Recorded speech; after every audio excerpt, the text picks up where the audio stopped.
from there, what were some of the first big albums that you worked on? Well, it was that album, and then the Seals and Crofts stuff. And then I think after that, Boz Scaggs was my next big album that I worked on, and got to co-write the record with Boz and Jeff Porcaro and David Hungate. Toto rhythm section was there playing on it, and I think Mm-hmm. that really launched that kind of validated me as a um, songwriter, up and coming songwriter, and I got to spread my wings a little bit and start to write my own stuff, and which would later become Toto. Mm-hmm.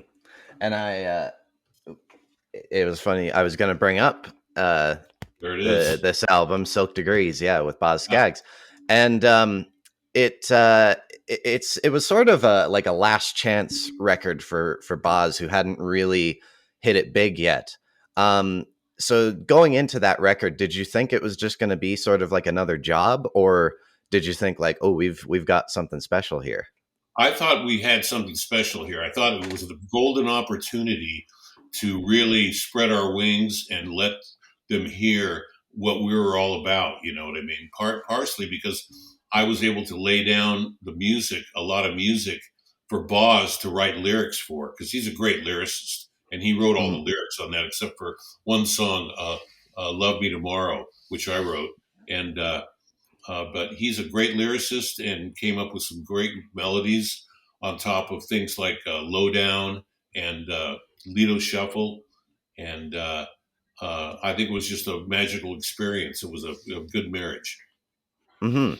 And you bring up Lowdown, which was one of the ones you co-wrote. And the thing that was interesting with that song, because obviously it was like the biggest hit from that album, Mhm. and it wasn't really a hit when it first came out. It sort of took like radio stations just playing it off the record Yeah. for it to sort of to hit it really big. But yeah, was that sort of the song that kind of put your name on the map in a way? It did, and it was really a surprise. It was a surprise track. No one thought that would become a hit because we thought it was just too musical. It was just too Mm-hmm. jazzy, musical, and all the good things that stop sometimes music from being a hit. You know, it was very Yeah. sophisticated record. I thought, and has a guitar solo in the middle of it, and has strings, and we were very pleasantly surprised how it skyrocketed to the top. Mm-hmm. And this is something I have to ask about Lowdown, because I've thought about this a lot. Because it came out right at the peak of like the disco era, so Right. there's definitely a connection there. And I even read that the producers of Saturday Night Fever tried to get it into the soundtrack for that. Yes, that's Um, true. yeah, but for me, I don't know if it fits in with like other disco songs at that time, because it feels more sophisticated and more like a true R&B song. So do you think it's disco, or is it something else? Well, no, it came out of that era, though. You know, so we were playing. It's funny, the rhythm section and myself.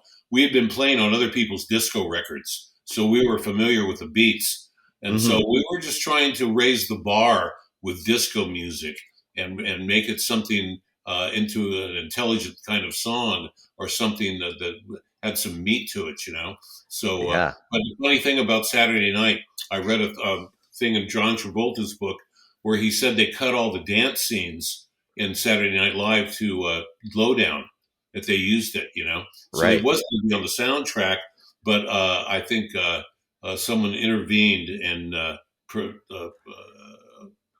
vetoed that. So Hmm. anyway, Yeah. Well, I read that it was because Columbia Records was like attached to a different disco movie that they wanted to use Lowdown in, but then that movie didn't end up getting made. right, So, right, yeah, right. um, mhm.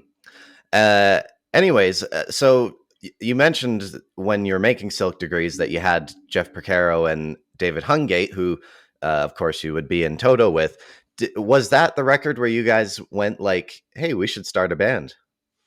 Yeah, it was pretty soon after that. After that record started coming into the spotlight, record people started coming up to us saying, "You guys should form a band together." Of course, we'd planned to reform our band from high school and eventually, do something with a band.